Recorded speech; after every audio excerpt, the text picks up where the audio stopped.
बात अठन्नी की। ये कहानी है रसीला और उसके दोस्त रमज़ान की। रसीला एक इंजीनियर जिनका नाम बाबू जगत सिंह है, उनके यहाँ नौकर था। उसका वेतन 10 रुपये था, यानी कि उसको सैलरी 10 रुपये की मिलती थी। और उसके गांव में उसके एक बूढ़े पिता थे, पत्नी, एक लड़की और 2 लड़के थे। तो एक उनके फादर थे, उनकी वाइफ थी और एक लड़की बेटी थी और 2 बेटे थे। इन सब का भार उसी के कंधों पर था। वो सारी तनख्वाह घर भेज देता था, पर घर वालों का गुजारा न चल पाता, क्योंकि 10 रुपये में क्या होता है। उसने इंजीनियर साहब से वेतन बढ़ाने की कई बार प्रार्थना की, पर वह हर बार यही कहते, अगर तुम्हें कोई ज़्यादा दे तो अवश्य चले जाओ, मैं तनख्वाह नहीं बढ़ाऊंगा। वह सोचता, यहाँ इतने सालों से हूँ, अमीर लोग नौकरों पर विश्वास नहीं करते, पर मुझ पर यहाँ कभी किसी ने संदेह नहीं किया। यहाँ से जाऊँ तो शायद कोई 11-12 दे दे, पर ऐसा आदर ना मिलेगा। तो उसको लगता था कि उसको इज्जत मिलती है यहाँ पर, और कहीं जाने पर शायद मुझे इससे ज़्यादा पैसे मिल सकें, लेकिन मुझे ऐसी इज्जत नहीं मिलेगी, क्योंकि मैं सालों से काम कर रहा हूँ।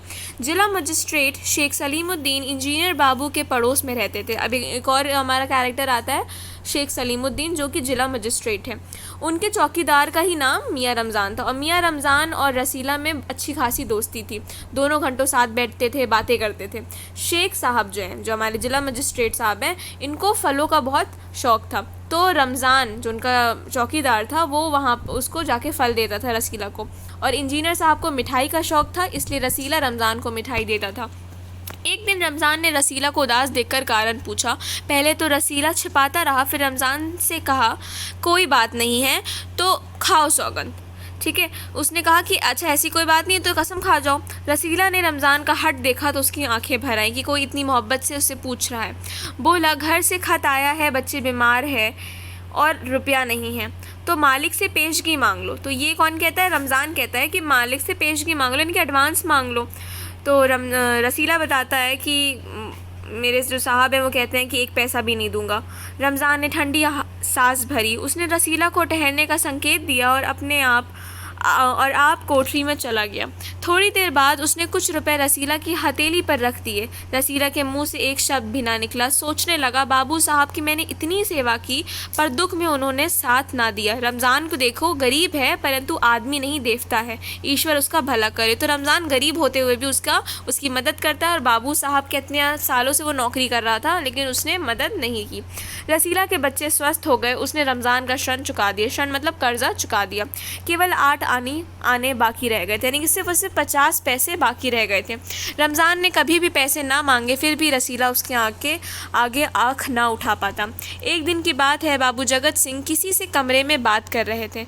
रसीला ने सुना, इंजीनियर बाबू कह रहे हैं, बस 500, इतनी सी रकम देकर आप मेरा अपमान कर रहे हैं।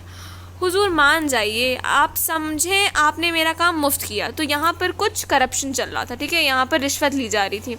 तो बाबू साहब जो हैं, इंजीनियर साहब जो हैं, वो रिश्वत ले रहे थे, और मतलब वो कुछ मोल भाव करा रहे थे कि बस 500 रुपये दे रहे हैं, इतने में आप मेरा अपमान कर रहे हैं, ये सब।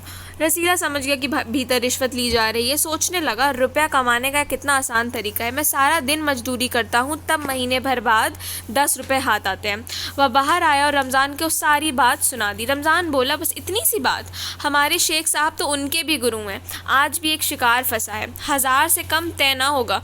भैया, गुनाह का फल मिलेगा या नहीं ये तो भगवान जाने, पर ऐसी ही कमाई से कोठियों में रहते हैं, और एक हम हैं कि परिश्रम करने पर भी हाथ में कुछ नहीं रहता। तो रमज़ान कहता है कि भाई पता नहीं इसका हमें गुनाह मिलता है कि नहीं मिलता, लेकिन जो ऐसी कमाई करते हैं ना कि बैठे बैठे ये रिश्वत लेने, यही लोग की बड़ी बड़ी कोठियाँ बनती हैं, और हम जो लोग वाकई में मेहनत करते हैं उनको हाथ कुछ भी नहीं लगता। रसीला सोचता रहा, मेरे हाथ से सैकड़ों रुपए निकल गए, पर धर्म ना बिगड़ा। एक एक आना भी उड़ाता तो काफ़ी रकम जुड़ जाती, क्योंकि वो नौकर था, काफ़ी पुराना नौकर था, तो उसके ही हाथों से पैसे का लेन देन होता रहता था, लेकिन उसने कभी भी एक भी पैसा उससे नहीं निकाला। इतने में इंजीनियर साहब ने उसे आवाज़ लगाई। रसीला दौड़कर 5 रुपये की मिठाई ले आ। रसीला ने 4.5 रुपये की मिठाई खरीदी और रमज़ान को अठन्नी लौटाकर समझा कि कर्ज उतर गया। बाबू जगत सिंह ने मिठाई देखी तो चौंक उठे। यह मिठाई 5 रुपये की है हुजूर, 5 की ही है। तो वो मतलब जो मिठाई देखते हैं तो वो फ़ौरन पहचान जाता है कि 5 की मिठाई नहीं है, क्योंकि उसने 4.5 रुपये की ही लाई थी, जो 50 पैसे थे उसको रमज़ान को दे दिए थे अपना कर्ज उतारने के लिए। तो वो बेचारा सहमा सा हुआ और कहता है हाँ हुजूर 5 रुपए की है। तो रसीला का तो उसी में रंग उड़ गया था, क्योंकि वो उसने पहली बार चोरी की थी, पहली बार झूठ बोल रहा था। बाबू जगत सिंह समझ गए। उन्होंने रसीला से फिर पूछा। रसीला ने फिर वही दोहराया। उन्होंने रसीला के मुंह पर एक तमाचा मारा और कहा, चलो मेरे साथ जहाँ से लाया है। हुजूर झूठ कहूँ तो रसीला ने अभी अपनी बात पूरी भी ना की थी कि इंजीनियर बाबू चिल्लाए, अभी सच और झूठ का पता चल जाएगा, अब सारी बात हलवाई के सामने ही कहना। तो वो समझ जाते हैं कि तो झूठ बोल रहा है, वो भी बेचारा सहम उठता है। अब कोई रास्ता ना बचा था। वह बोला, माई बाप गलती हो गई, इस बार माफ़ कर दें। इंजीनियर साहब की आंखों में आग बरसने लगी। अब वो बेचारा अपनी गलती भी मान रहा था, क्योंकि सिर्फ 50 पैसे की बात थी, लेकिन वो अपनी गलती फिर भी मान रहा था और वो कह रहा था कि इस बार गलती हो गई, माफ़ कर दें, आगे से नहीं होगा। लेकिन उनकी आंखों में तो आग बरस रही थी। उन्होंने निर्दयता से रसीला को खूब पीटा और फिर घसीटते हुए पुलिस थाने ले गए। सिपाही के हाथ में 5 का नोट रखते हुए बोले, मनवा लेना, लातों के भूत बातों से नहीं मानते। अब वो सोचा उनको 50 रुपये नहीं बर्दाश्त थे, लेकिन अब उन्होंने 5 रुपये एक्स्ट्रा दे दिए उसको मारने के, जबकि वो खुद कबूल कर रहा है कि उसकी गलती थी, उसकी गलती हो गई, लेकिन फिर भी कहते हैं मनवा लेना इससे। दूसरे दिन मुकदमा शेख सलीमुद्दीन की कचहरी में पेश हुआ, जो कि जिला मजिस्ट्रेट थे, जो सेम मोहल्ले में रहते थे, जिनका चौकीदार रमज़ान है। रसीला ने तुरंत अपना अपराध स्वीकार कर लिया। उसने कोई बहाना न बनाया। चाहता तो कह सकता था कि यह साजिश है, मैं नौकरी नहीं करना चाहता, इसलिए हलवाई ने मुझसे मिलकर मुझे फंसा रहे, पर एक और अपराध करने का साहस वह न जुटा पाया। उसकी आंखें खुल गई थी। हाथ जोड़कर बोला, हुजूर मेरा पहला अपराध है, इस बार माफ़ कर दीजिए, फिर गलती ना होगी। तो वो एकदम अपने आप को सरेंडर कर रहा था, वो गलती मान रहा था। वो कहता भी है कि अब कभी नहीं होगी, मेरा पहला अपराध है। लेकिन शेख साहब ठहरे न्याय प्रिय आदमी है ना, वो जितने ज़्यादा न्यायपरस्त आदमी है कि उनको तो भाई उनसे गलती हो ही नहीं सकती, वो कभी किसी गुनहगार को खाली छोड़ ही नहीं सकते। उन्होंने रसीला को 6 महीने की सज़ा सुना दी और रुमाल से मुंह पोंछा। वो कौन सा रुमाल था जिसमें एक दिन पहले ही किसी ने 1000 रुपये बांध कर दिए थे। खुद वो एक नंबर के रिश्वतखोर थे, लेकिन उसने बस 50 रुपये की चोरी की थी, तो उनके अंदर का न्याय प्रिय जो न्यायपरस्ती थी वो जाग गई। फैसला सुनकर रमज़ान की आंखों में खून उतर आया। जो उसका दोस्त था उसको इस कदर गुस्सा चढ़ गया, सोचने लगा कि दुनिया न्याय नगरी है, अंधेर नगरी है।